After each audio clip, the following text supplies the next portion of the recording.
Dan kita masih membahas tema era fitnah gelap gulita menjelang ad-dukhan. Tema kajian akhir zaman ini merupakan upaya kita untuk ma'rifatuz zaman, mengenal zaman yang sedang kita jalani sekarang.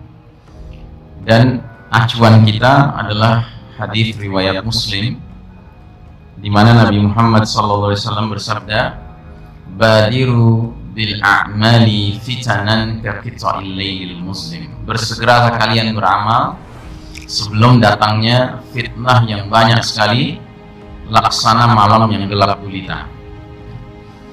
Nah, sebagian ulama yang mengamati akhir zaman berpandangan bahwa hadis ini mengacu ke zaman kita sekarang. Dan kita sudah membahas materi ini, tapi belum selesai. Namun saya ulangi kembali sinopsisnya. Jadi kita akan membahas bahwa situasi kita sekarang berada dalam gelap gulita, dan kegelapan ini sifatnya masih maknawi. Sementara kata Syekh Mubayyad, penulis kitab fenomenal ensiklopedia akhir zaman, kegelapan yang kita alami yang sifatnya maknawi ini akan meningkat sampai benar-benar terjadi kegelapan yang sifatnya fisik, yaitu datangnya peristiwa ad-dukhan.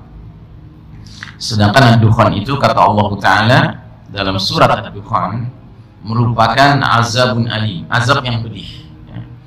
Tetapi alhamdulillah Nabi Muhammad SAW menjelaskan dalam hadis beliau bahwa sebagai azab, dukhan ini azab yang cerdas.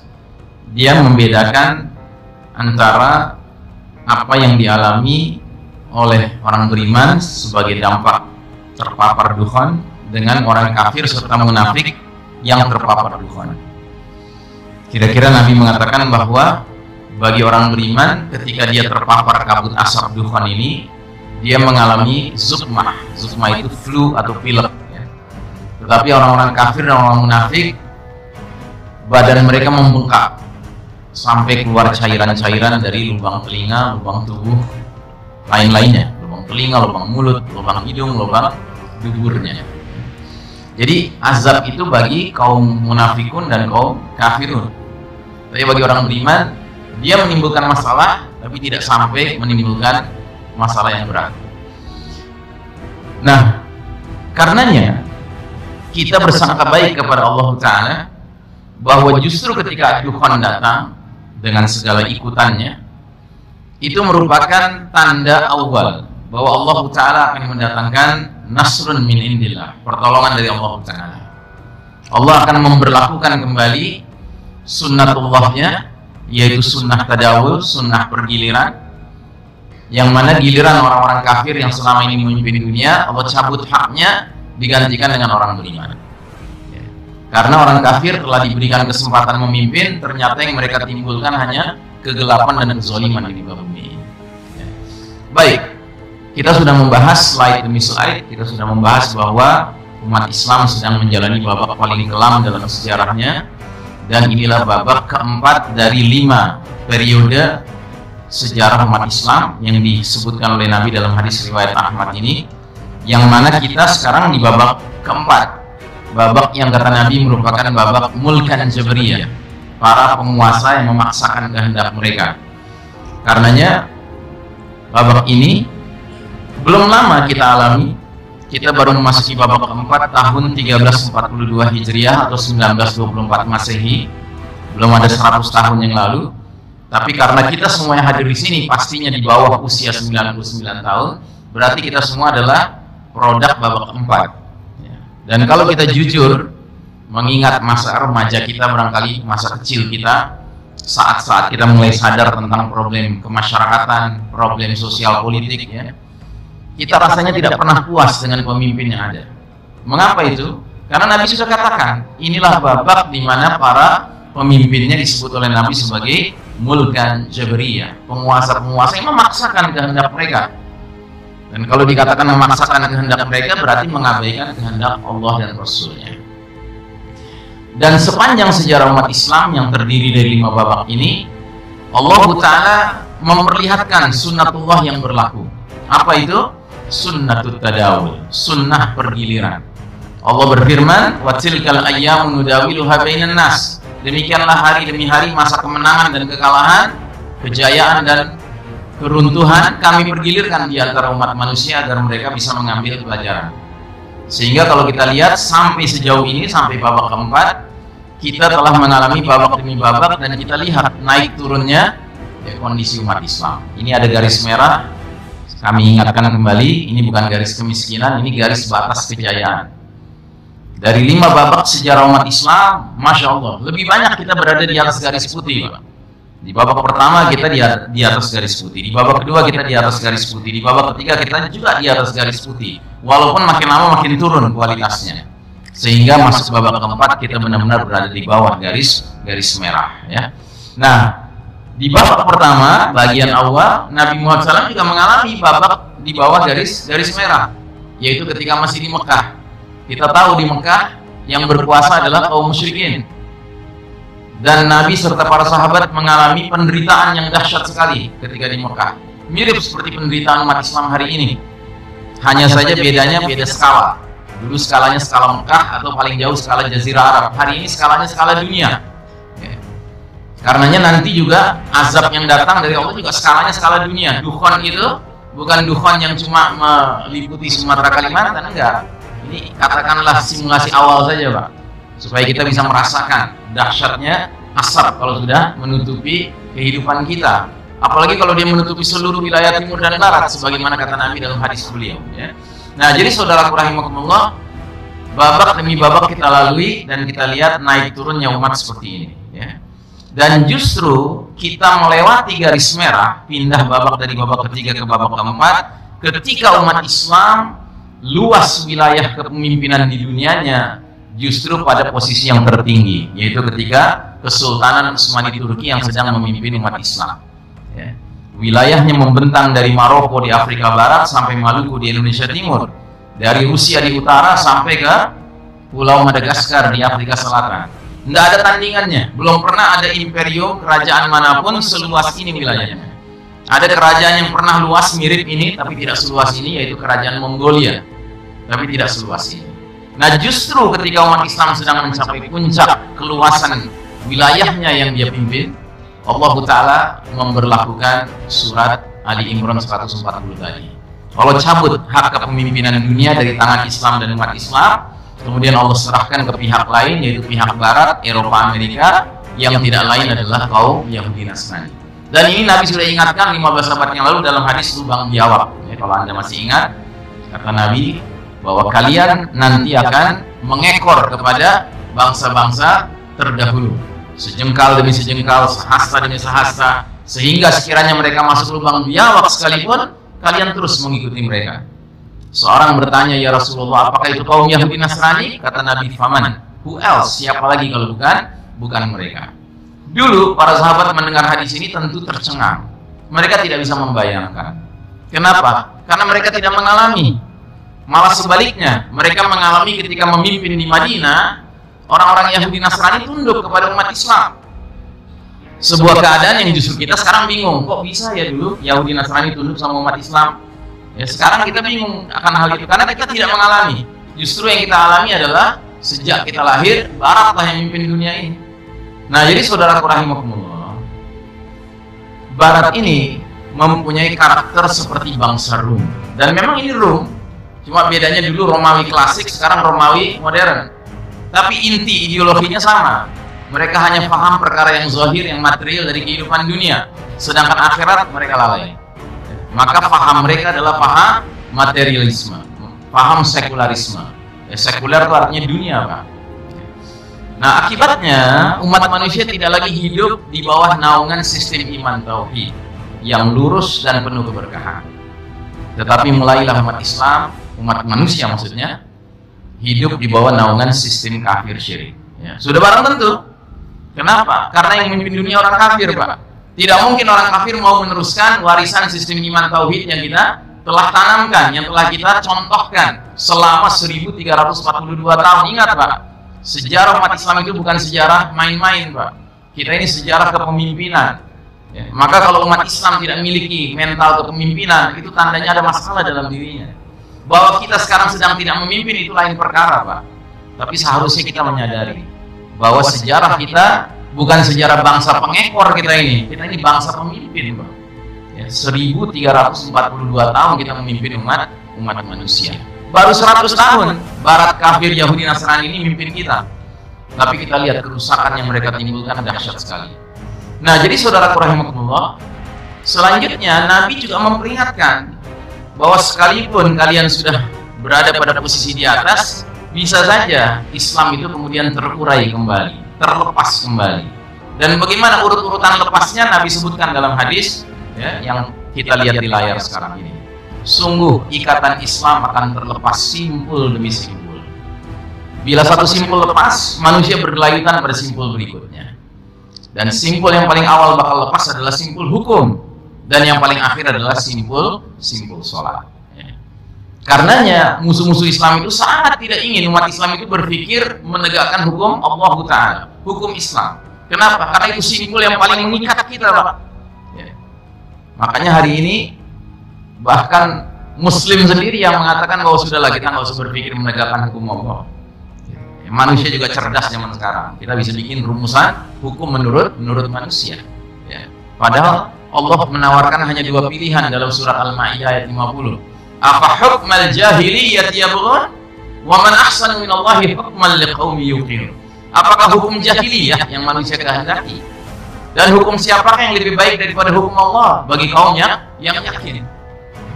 Nah, jadi saudara rahimakumullah, semenjak runtuhnya sistem iman tauhid, maka kondisi umat Islam semakin melemah karena rumah besar tempat berlindung dan bernaung telah runtuh.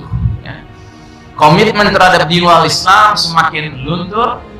Bukan saja hukum Islam sebagai simpul yang paling awal sudah terlepas, sudah ditinggalkan, bahkan tidak sedikit dari kaum muslimin yang terang-terangan meninggalkan simpul yang paling akhir, yaitu sholat. Ya, hari ini mencari orang mengaku muslim tapi tidak sholat sulit atau mudah, Pak?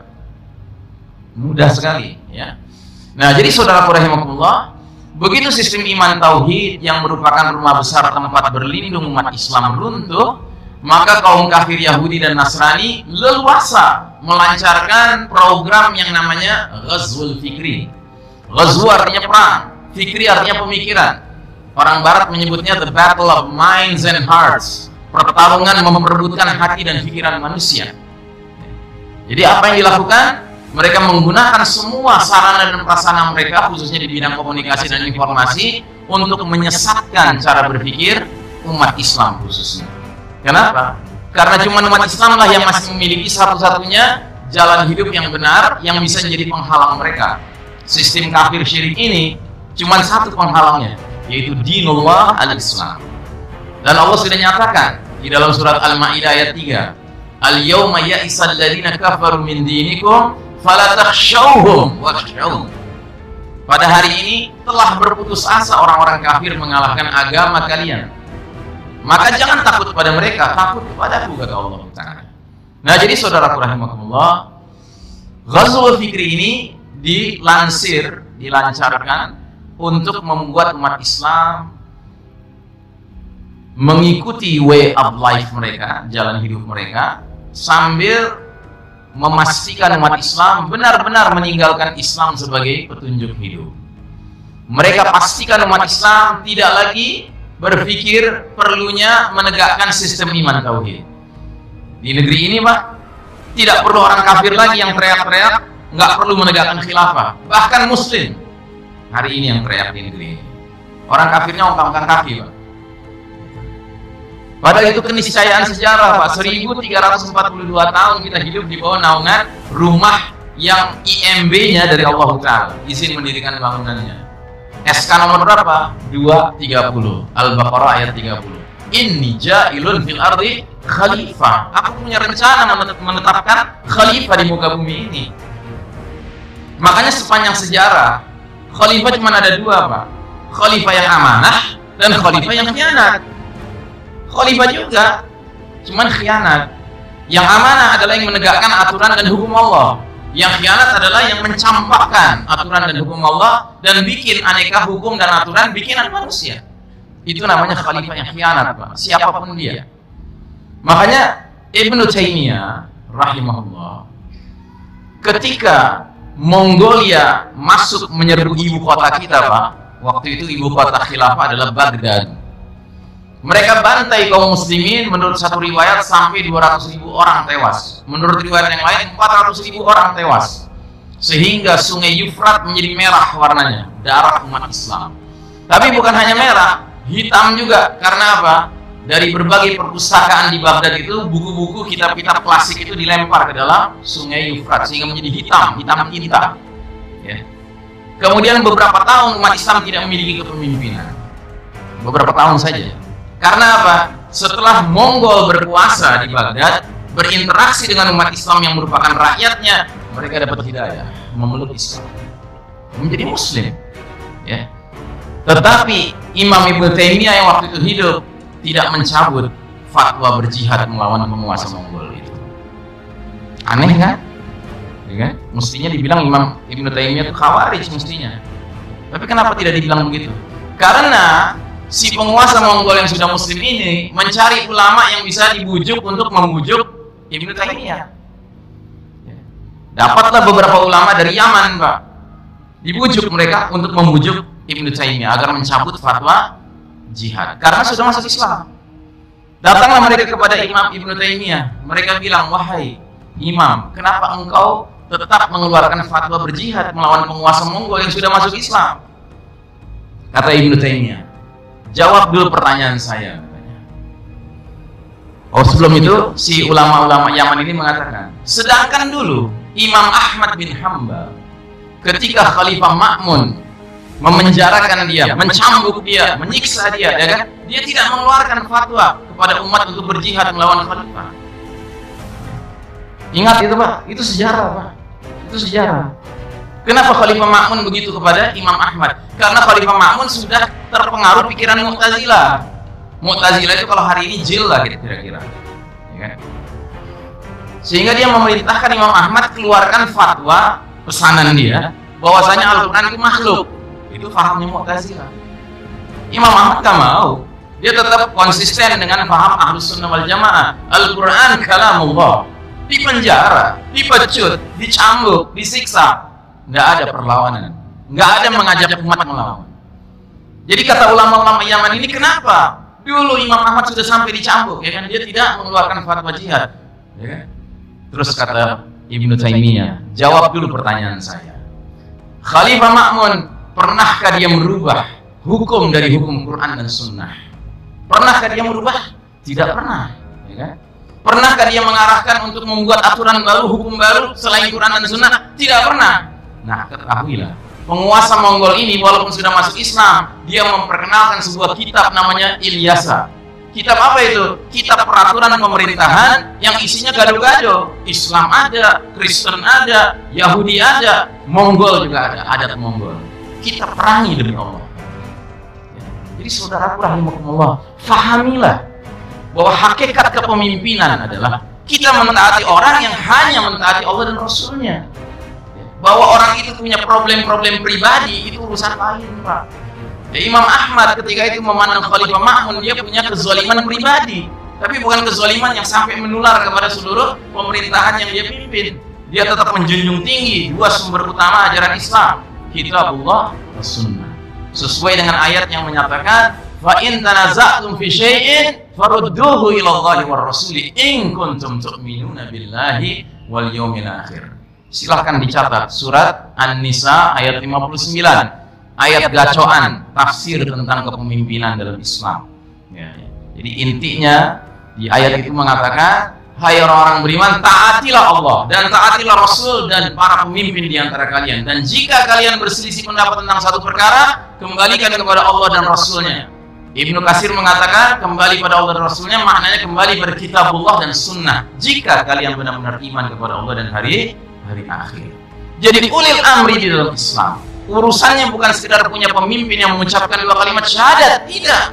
Tapi pemimpin itu menyatakan bahwa dia hanya mau loyal kepada Kitabullah dan Sunnah. Bahkan kata Ibnu Katsir, garis bawahi firman Allah Ta'ala yang menyatakan, in kuntum tu'minuna billahi wal yawmil akhir. Jika kalian benar-benar iman kepada Allah dan hari akhir. Yaitu syarat, Pak.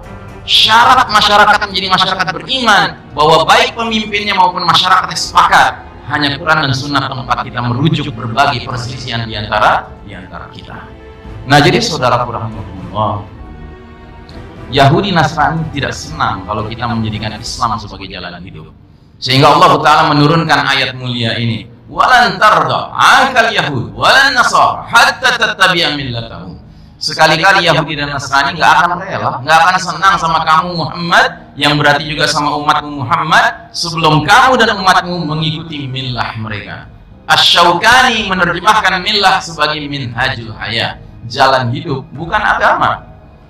Pada hakikatnya orang Yahudi tidak pernah menginginkan kita keluar dari Islam menjadi Yahudi. Kenapa? Yahudi bukan agama dakwah.